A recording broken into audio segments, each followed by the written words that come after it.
할렐루야, 사랑하는 성도 여러분, 안녕하세요. 오늘도 주 안에서 또 복음의 능력의 말씀 안에서 한 날을 힘차게 시작하기를 바랍니다.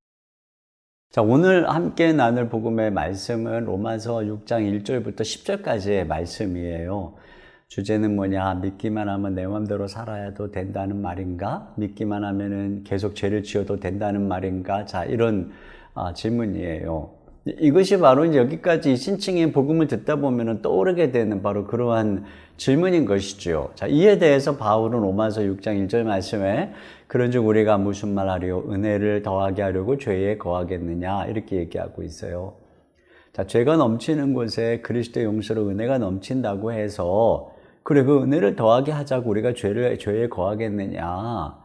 말이 안 된다는 거죠. 자, 우리 죄인에게 이 신칭의 복음은 정말 감사한 은혜의 복음이에요. 그런데 우리의 죄성이 이러한 주님의 은혜를 이용할 수 있어요. 은혜에 감격해 있을 때에는 그 은혜로 인해서 주님을 위해 살겠다 이렇게 말하지만 은혜가 식어지면 슬그머니 어떤 생각이 피어오를까요? 그래, 어떤 죄를 지어도 용서해 주신다고 했으니까 눈 한 번 딱 감고 저지른 후에 회개하면 되지 뭐. 이런 생각이 싹틀 수가 있다는 것입니다. 그래서 우리가 이신칭의만 강조하고 이것이 복음의 전부인 줄 알게 되면 결국 이 이신칭의가 어떻게 될 위험이 있어요? 값싼 복음이 될 위험이 있는 거예요. 과연 믿기만 하면은 죄를 지어도 살아도 되느냐는 이 질문에 대한 성경의 대답을 한번 우리가 들어봐야 되겠습니다. 첫째는 뭐냐면 죄에 대해서 죽었다는 거예요. 그래서 그럴 수 없다는 거죠. 2절 보니까 그럴 수 없느니라 죄에 대하여 죽은 우리가 어찌 그 가운데 더 살리요. 그러니까 죄에 대해서 죽었다라고 하는 것은 죄의 지배 아래서 죽었다라고 하는 것입니다. 그러니까 우리가 믿을 때 이런 일이 일어났어요. 그런데 도대체 우리가 믿을 때 무슨 일이 일어났길래 죄의 지배 아래서 죽었다라고 말하는 거냐? 여기 보면은 우리가 믿을 때 그리스도와 연합했다. 여기 굉장히 중요한 그리스도와 연합이라고 하는 교리가 나와요. 이것이 바로 이 칭의와 더불어서 또 다른 이게 하나의 양면인 거죠. 자, 보세요. 믿을 때 우리를 의롭다라고 선언하신 그 믿음 있잖아요. 그 믿을 때 우리에게 어떤 일이 일어나는 거냐면 그리스도와 연합하는 신비스러운 일이 일어나는데, 자, 첫째로는 그리스도의 죽으심과 연합을 하게 됩니다. 3절 보면 무릇 그리스도 예수와 합하여 세례를 받은 우리는 그의 죽으심과 합하여 세례를 받은 줄을 알지 못하느냐. 4절 그러므로 우리가 그의 죽으심과 합하여 세례를 받음으로 그와 함께 장사되었나니. 여러분, 우리가 세례를 받는 것은 예수님 믿을 때 우리가 일어난 일의 표현인 거예요. 그러니까 예수님을 믿을 때 성령님을 통해서 우리 영혼에 무슨 일이 일어난 거냐면은 우리를 성령께서 2000년 전 골고다 언덕으로 데리고 가서 예수님과 함께 십자가에 못 박는 사건이 일어난 거예요. 그래서 주님과 함께 거기서 우리도 함께 못 박히고 함께 장사된 것입니다. 그 다음에 성령님은 우리를 그리스도의 부활에 연합시켜 주시는 거예요. 4절에 이는 아버지의 영광으로 말미암아 그리스도를 죽은 자 가운데서 살리심과 같이 우리도 또한 새 생명 가운데 행하게 하려 함이라. 그래서 성령님이 그리스도를 살리신 것처럼 우리도 부활에 연합시켰다. 우리도 살려서 새 생명 주셨다. 바로 그 말을 하는 것입니다. 자, 그러면 이러한 연합의 결과가 뭔가에 대해서 이제 설명을 하고 있어요. 오늘의 성경은 순서를 바꿔서 먼저 그럼 부활에 연합할 때 일어난 일을 말씀하고 있어요. 그건 뭐냐? 첫째는 새 생명을 얻었다는 것입니다. 연합을 통해서 4절에 보니까 그러므로 우리가 그의 죽으심과 합하여 세례를 받음으로 그와 함께 장사되었나니 이는 아버지의 영광으로 말미암아 그리스도를 죽은 자 가운데 살리심과 같이 우리로 또한 새 생명 가운데 행하게 하려 함이라. 이렇게 되어 있어요. 그러니까 이것은 우리가 새 생명을 얻었다는 것을 전제하는 것이죠. 무슨 말입니까? 우리가 거듭났다는 거예요. 우리가 중생했다는 거예요. 옛사람이 죽고 좀 이따 나오겠지만 우리가 새 생명을 얻었다는 것입니다. 이것이 바로 연합을 통해서 일어나는 사건인 거예요. 믿을 때 일어난 사건이라는 거예요. 두 번째, 우리의 몸은 장차 부활할 몸이 되었다고 말합니다. 5절에 보니까 만일 우리가 그의 죽으심과 같은 모양으로 연합한 자가 되었으면 또한 그의 부활과 같은 모양으로 연합한 자도 되리라. 그러니까 부활과 같은 모양으로서 예수님의 부활과 같은 모양으로 장차 우리의 몸이 부활할 것이란 말입니다. 이게 여기서 왜 중요하죠? 우리 몸에 대한 개념의 변화에 이 몸이 분명 죄의 몸으로 죽고 썩어져야 될 몸인데 장차 부활할 몸, 거룩하게 될 몸이라고 하는 것입니다. 이와 같이요, 부활과의 연합은 우리의 몸에 대한 그 의식을 바꾸는 거예요. 이 몸은 이제 죄의 몸이 아닌 새 생명의 몸이 되었다는 것입니다. 자, 그러면 이제 죽으심과의 연합의 결과는 뭔가를 한번 볼까요? 자, 그리스도의 죽으심과 연합해서 우리 옛사람이 죽었다고 말을 하고 있어요. 자, 우리 성경에 보면은 예수님과 함께 우리는 죽었다 그러는데 멀쩡하게 살아있잖아요. 뭐가 죽었다는 것이냐? 옛사람이 죽었다는 거예요. 6절에 보니까 우리가 알거니와 우리의 옛사람이 예수와 함께 십자가에 못 박힌 것을. 옛사람이 못 박혀서 옛사람은 누구냐면 우리 어제 본 아담 안에서 육체로 나서 그 원죄를 이어받아 내 맘대로 살겠다고 내가 주인이라고 말하는 바로 죄의 종이 된 존재가 옛사람이에요. 그 옛사람이 죽었다는 것입니다. 내가 나의 주인이라고 한 옛사람이. 자, 그 다음에 뭐냐? 옛사람이 죽음으로 죄의 몸이 죽었다고 말하고 있어요.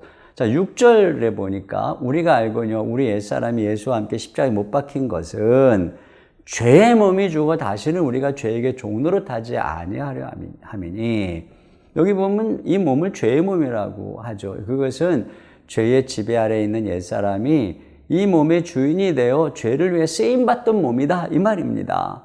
그러니까 죄의 몸이 죽어 그런 얘기는 이 몸 자체가 죽는다는 게 아니에요. 물론 장차 죽지만 예수 믿을 때 죽은 게 아니에요. 그건 뭐냐? 죄에게 종노릇하는 몸으로서의 그 몸이 죽었다는 것입니다. 여러분, 이 몸 자체는 악한 것이 아니에요. 이 몸은 죄를 위해 사용하면 죄의 몸이 되는 것이고 의를 위해 사용하면 의의 몸이 되는 것이에요. 그런데 죄의 몸이 되느냐 의의 몸이 되는가를 결정하는 것은 이 몸의 주인이 누구냐에게 달린 거죠. 마치 여러분 알라딘 램프의 지니처럼 램프 주인이 악한 사람이 비비면 얘는 악한 역할을 하게 되는 것이고, 또 램프 주인이 선한 사람이 부르면 그 지니는 또 선한 거인이 되는 것처럼 우리의 몸도 우리가 누구냐? 그런데 우리가 믿을 때 무슨 일이 일어난 거냐면은 예수님의 죽음과 부활과 연합해서 이 몸의 악한 주인인 옛사람이 죽었고 선한 주인인 새 생명으로 새 사람으로 탄생했다는 것이에요. 그러니까 결과적으로 주인이 바뀌었으니까 죄의 몸도 죽은 거죠. 그러니까 이 몸은 이제 더 이상 죄에게 순종하는 몸이 아니라는 거예요. 그래서 우리로 하여금 새 생명 가운데 행하게 하려 함이라. 바로 이렇게 말씀하고 있는 것입니다. 그러니까 우리가 예수님을 믿을 때 그냥 이신칭의 해서 이렇게 법정적인 그런 어떤 선언만 받은 것이 아니라 예수님과 연합을 해서 내 존재가 새로운 존재가 됨으로 이 몸의 주인이 바뀌어버린 거예요. 그러니까 이 몸이 의의 몸이 돼버린 거죠. 그런데 어떻게 이신칭의가 죄를 짓는다라고 말할 수가 있겠어요? 그건 정말 이 복음을 모르는 얘기를 하는 것입니다. 그런 면에서 여러분이 교재에 그 그림을 잠깐 보시면은 여기 보면 믿기만 하면 마음대로 살아도 되나요? 그래서 죄에 대해서 죽었다 어떻게 그리스도와 연합해서, 그래서 자 왼쪽에 보니까 죽으신과 연합해서 옛사람이 죽었고 죄의 몸이 죽었고 살으신과 연합해서 새 생명으로 탄생했고 부활할 몸을 가지게 됐단 말이죠. 이게 바로 연합할 때 일어난 거예요. 그래서 이제 세 번째 또 한 가지 여기서 얘기하고 있는 게 죽음과 부활과의 연합으로 소속이 달라졌다는 거예요. 10절에 보니까 그가 죽으심은 죄에 대하여 단번에 죽으심이요 그가 살아계심은 하나님께 대하여 살아계심이니, 그러니까 죄에 대하여 단번에 죽었다 이 말은 죄의 지배에 대해서 죽었다는 것입니다. 그러니까 예수님께서 죄의 지배 아래서 죽으셨어요. 그러니까 우리도 그분과 함께 죄에 대해서 죽은 거예요. 죄의 지배에서 벗어난 것입니다. 그리고 그가 살아계시면 하나님께 대하여, 여러분 예수님은 부활하셔서 하나님께로 가셨어요. 이제는 죄가 지배하는 이 세상에서 죽으시고 하나님이 통치하는 그의 나라로 가신 거니까 우리도 예수님과 함께 이 세상에서 죽고 죄 아래서 죽고 부활과 함께 하나님의 통치하는 나라로 옮겨진 것입니다. 골로새서 1장 13절에 보니까 그가 우리를 흑암의 권세에서 건져내서 그의 사랑의 아들의 나라로 옮기셨으니, 이거 옮겨진 거예요. 그러니까 이제 새 사람은 하나님의 지배, 하나님의 통치를 따르는 백성이 되었다. 다시 말하면 주인이 되었다. 이거예요. 그러니까 이 소속의 변화가 일어났으니 첫째로는 이제 더 이상 옛 소속인 죄의 지배와 통치를 따를 이유가 없다. 여러분, 죄가 우리를 이런저런 유혹을 하면서 지배하려고 할 때 우리는 어떻게 돼? 예전에 나는 죽었다. 나는 새 사람이다. 그리고 나의 주인은 하나님이다. 나는 너를 따를 이유가 없다. 죄의 요청을 거부하는 것입니다. 그럴 수 있는 존재가 되었다는 거예요. 예수를 믿는다는 것은. 두 번째로 이제 우리는 새 주인에게 복종해야 된다라고 하는 것입니다. 하나님의 종으로서 이제는 그의 백성이 되어버린 거예요. 여러분, 이것이 바로 예수님의 십자가 부활이 우리를 원래 있어야 될 위치로 돌려놓은 거예요. 원래 창조주 하나님을 왕으로 섬기며 하나님을 예배했던 우리가 반역해서 죄의 종에 대해 불순종했잖아요. 그래서 사망에 이르게 됐잖아요. 그러나 예수님께서 우리를 순종하는 하나님의 백성으로 만들어 놓으신 것, 이게 바로 십자가의 목적, 예수님이 오신 목적, 제가 주일날에도 얘기했었잖아요. 여기서 우리는 십자가의 중요한 의미를 이해해야 됩니다. 첫째는 이신칭의에서의 그리스도의 십자가는 나를 위해서 죽으신 십자가예요. 나를 위해서 십자가에 달린 그리스도는 나의 구세주입니다. 그분을 믿음으로 의롭다함을 얻는 것입니다. 그런데 두 번째로 연합에서의 그리스도의 십자가는 거기서 내가 함께 죽은 십자가입니다. 그래서 내 인생은 내 것이라고 주장하는 나의 옛사람이 십자가에서 죽은 바로 그 십자가예요. 그래서 예수님과 함께 부활할 때 내 주인이 바뀐 사건입니다. 내 안에 주님이 사는 존재가 되었습니다. 이렇게 십자가는 우리의 소속과 우리의 주인을 바꾸는 것입니다. 구원받은 참 믿음은 그리스도가 나의 구세주이시며 동시에 나의 주인이심을 인정하는 거죠. 이제는 내가 사는 것이 아니요 내 안에 그리스도께서 사는 것이라. 나를 위해서 사는 사람이 아니라 주를 위해서 사는 사람이라는 것입니다. 자, 보세요. 이게 바로 복음입니다. 복음을 모르고 그리스도가 죽으신 이유를 모르면서 무슨 믿음이라고 하겠어요? 복음은 이와 같이 우리의 존재, 몸의 행실을 완전히 바꾸는 변화를 이룬다. 여러분, 이것을 꼭 기억하세요. 이게 이미 우리 안에 일어난 것입니다. 같이 기도하겠습니다.